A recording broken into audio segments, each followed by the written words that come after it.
പ്രിയപ്പെട്ടവരെ, എങ്ങനെയിരിക്കുന്നു? ഈ പ്രഭാതം നന്നായിരിക്കുന്നുവോ? സന്തോഷത്തോടെ ഇരിക്കുന്നുവോ? മനോല്ലാസത്തോടെ ഇരിക്കുന്നുവോ? നിങ്ങളെപ്പോഴും കർത്താവിൽ സന്തോഷത്തോടെ ഇരിക്കണം, ശരിയാണോ? അതിനല്ലേ യേശു ദിവസവും നിങ്ങളോട് സംസാരിച്ചു കൊണ്ടിരിക്കുന്നത്? യേശുവിനോടൊത്ത് നടക്കുന്നത് കൊണ്ടുള്ള ഭാഗ്യം അതല്ലേ? യേശു എൻ്റെ കൂടെയുള്ളതുകൊണ്ട് ഞാൻ സന്തോഷത്തോടെ ഇരിക്കുന്നുണ്ടെന്ന് പറയണം. എന്ത് സന്തോഷം! ഒരു കാലത്ത് നന്നായിരുന്നു, ഇപ്പോൾ എല്ലാം നഷ്ടപ്പെട്ട് നിൽക്കുന്നല്ലോ. ഒരു കാലത്ത് സകല സമ്പന്നതയോടെ സുഖസൗകര്യത്തോടെ ഇരുന്നു, ഇന്നെല്ലാം നഷ്ടപ്പെട്ടിരിക്കുന്നു. ഒരു കാലത്ത് എനിക്ക് നല്ല വരുമാനവും ജോലിയുമെല്ലാം ഉണ്ടായിരുന്നു, ഇപ്പോൾ അതെല്ലാം നഷ്ടപ്പെട്ടിരിക്കുന്നല്ലോ. ഒരു കാലത്ത് ബിസിനസ് നന്നായി നടന്നിരുന്നു, ഇന്ന് ഞാൻ കടത്തിൽ മുങ്ങിയിരിക്കുകയാണ്.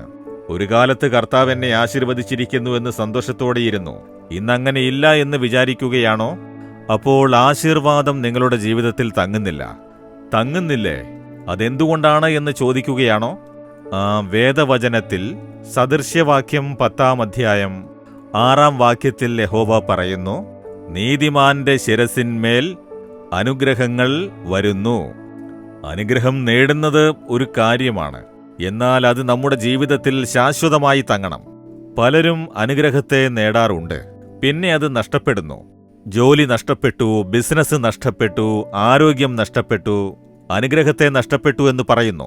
അതെന്റെ മേൽ തങ്ങുന്നില്ല, കുറച്ചുകാലം ഉണ്ടായിരുന്നു, പിന്നീട് പോയി. അതുപോലെ നിങ്ങൾ കഷ്ടപ്പെടുകയാണോ?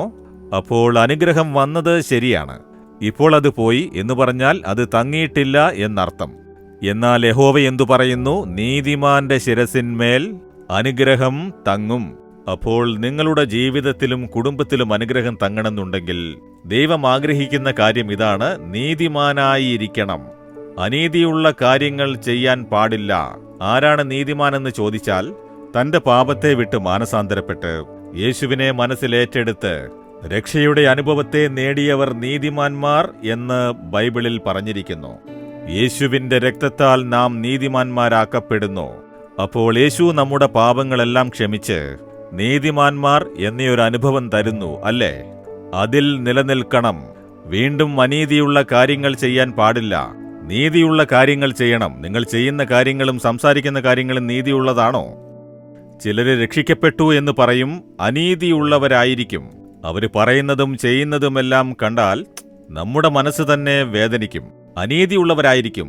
വീട്ടിൽ മരുമകളെ സ്നേഹിക്കാതെ അനീതിയോടെ പെരുമാറും.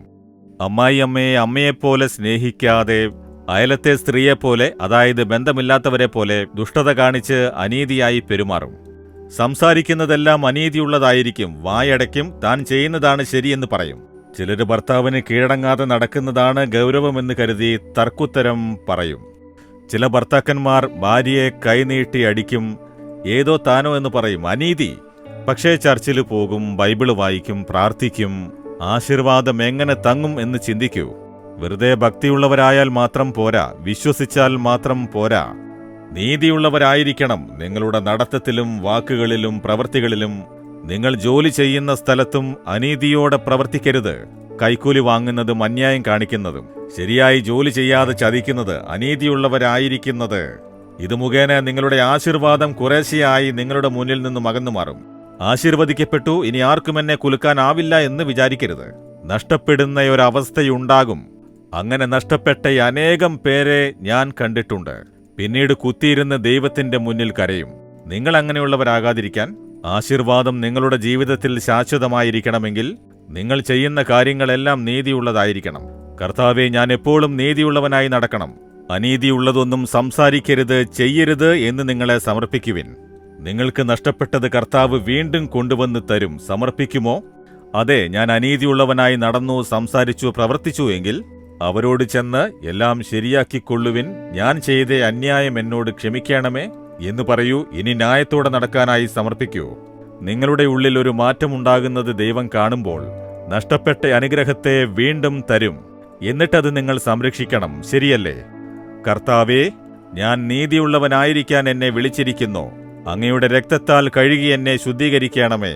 ഞാൻ ചെയ്യുന്നതും സംസാരിക്കുന്നതുമായ കാര്യങ്ങൾ നീതിയുള്ളതായിരിക്കണം. അന്യായമായ ഒരു കാര്യവും ചെയ്യരുത്, പ്രവർത്തിക്കരുത്. എന്നോട് ക്ഷമിക്കണമേ, എന്നെ ശുദ്ധീകരിക്കണമേ. എന്നെ ഇതാ സമർപ്പിക്കുന്നു. എനിക്ക് നഷ്ടപ്പെട്ട അനുഗ്രഹത്തെ എനിക്ക് വീണ്ടും തരയണമേ. എന്റെ ജീവിതത്തിൽ ഈ ആശീർവാദങ്ങൾ ശാശ്വതമായി നിലനിൽക്കാനായി എന്നെ അനുഗ്രഹിക്കണമേ. യേശുവിന്റെ നാമത്തിൽ പ്രാർത്ഥിക്കുന്നു. ആമേൻ, ആമേൻ.